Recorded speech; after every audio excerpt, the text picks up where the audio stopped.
我们东北人的野菜，大葱、大酱、香菜，又来干豆腐。看，这也在这炫干豆腐呢。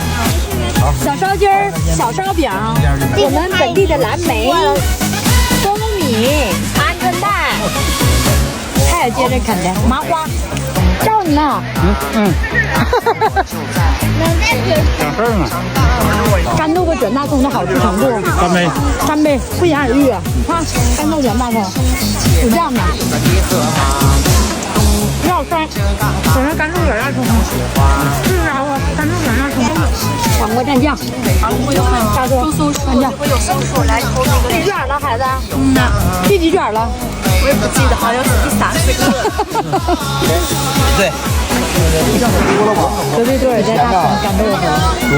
战斗力多强，又造麻花了，我吃了。大伙的麻花，这俩人也不下课呀。